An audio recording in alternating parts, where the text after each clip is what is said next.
ব্যবহার করেছে high frequency signal এবং সেন্সর ফিউশন পদ্ধতি। যখন এটি মূলত একটি দ্বিমুখী প্রতিরক্ষা ব্যবস্থা। এটা যখন শত্রুপক্ষ আকাশপথ কিংবা মাটির নিচ দিয়ে আমাদের আক্রমণ করার চেষ্টা করবে বা অনৈতিক কাজ করার চেষ্টা করবে, এই সেন্সরটি আমাদেরকে অ্যালার্ম দিয়ে সতর্কবার্তা দেবে। মূলত এটা যখন এয়ারক্রাফট বা কোনো আকাশপথে কোনো বিমান টিমান এসে আমাদেরকে ক্ষতি করার চেষ্টা করবে, তখন এটা মিলিটারির কাছে চলে যাবে সরাসরি। এবং মাটির নিচ থেকে যখন সুড়ঙ্গ করে বা মাটির নিচ থেকে যখন কোনো অনৈতিক কাজ করতে যাবে সুড়ঙ্গ করে বা যে কোনো ভাবে, তখন এটা অ্যালার্ম দিয়ে সতর্ক করে দেবে। তো এটাই ছিল আমাদের মডেল। আসসালামু আলাইকুম রাহমাতুল্লাহ। কাছে বা দূরে, দেশে বা প্রবাসে যে যেখান থেকে আমাদেরকে দেখছেন, স্বাগত জানিয়ে শুরু করছে আজকের ভিডিও। সম্মানিত দর্শক, আমি আছি কোটচাঁদপুর উপজেলাতে। কোটচাঁদপুর উপজেলা 47তম বিজ্ঞান মেলা চলছে। এখানে বিভিন্ন স্কুল অংশগ্রহণ করেছে। আমরা একটা স্টলে আসলাম। চলুন আমাদের ছোট্ট আপুর মুখে তার আবিষ্কার সম্পর্কে আমরা জানি। আসসালামু আলাইকুম রাহমাতুল্লাহ। ওয়ালাইকুম আসসালাম। আপু, আপনার নাম? জি, আমার নাম মুক্তা। আপনার প্রতিষ্ঠান? আমার প্রতিষ্ঠান হচ্ছে তালশার কাজী লুৎফর রহমান মাধ্যমিক বিদ্যালয়। তো আমি দেখতে পাচ্ছি আপনার সামনে অনেকগুলো আবিষ্কার রয়েছে। তো এই আবিষ্কার সম্পর্কে যদি আপনি একটু বলতেন, এর উপকারিতা যদি আপনি একটু বলতেন।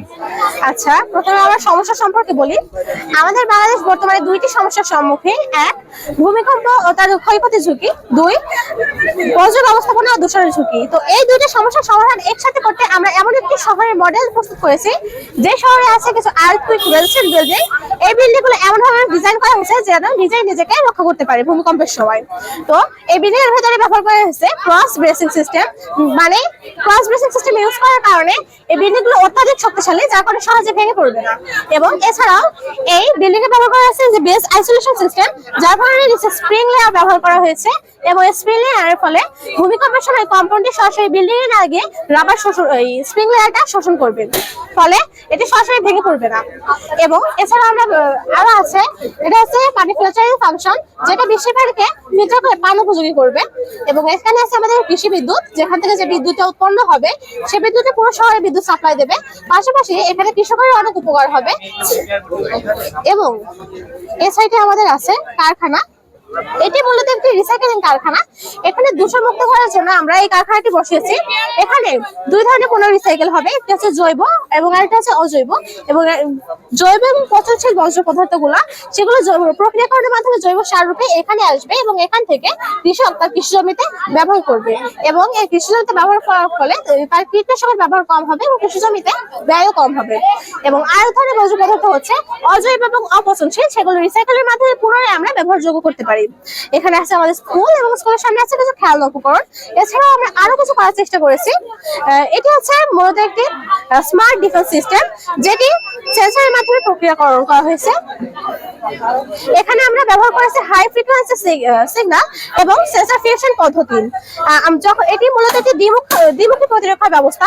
এটা যখন শত্রুপক্ষ আকাশপথ কিংবা মাটির নিচ দিয়ে আমাদের আক্রমণ করার চেষ্টা করবে বা অনৈতিক কাজ করার চেষ্টা করবে, এই সেন্সরটি আমাদেরকে অ্যালার্ম দিয়ে সতর্কবার্তা দেবে। মূলত এটা যখন এয়ারক্রাফট বা কোনো আকাশপথে কোনো বিমান টিমান এসে আমাদেরকে ক্ষতি করার চেষ্টা করবে, তখন এটা মিলিটারির কাছে চলে যাবে সরাসরি। এবং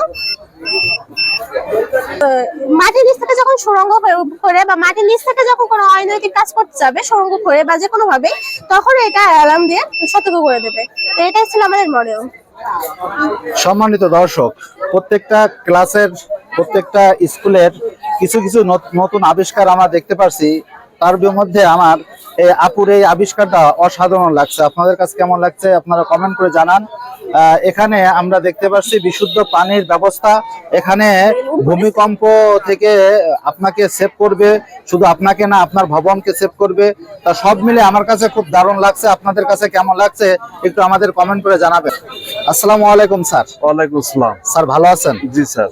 স্যার আমরা দেখতে পেলাম আপনাদের স্কুলের 10ম শ্রেণীর শিক্ষার্থী, যার বয়স কত হবে 15, তার যে সুন্দর আবিষ্কার, এই আবিষ্কার যে করছে, এটা যদি আমরা নার্সিং করি তাহলে আমরা কি আরো বড় কিছু দেখতে পারবো কিনা? অবশ্যই অবশ্যই। তাদের এই যে ছোট মানুষের যে উদ্ভাবনের শক্তি, এই শক্তিটা যদি আমরা রাষ্ট্রীয় পর্যায়ে বা সরকারি পর্যায়ে যদি করি, তাহলে আমাদের দেশ এবং কৃষকরা অনেক উপকৃত হবে।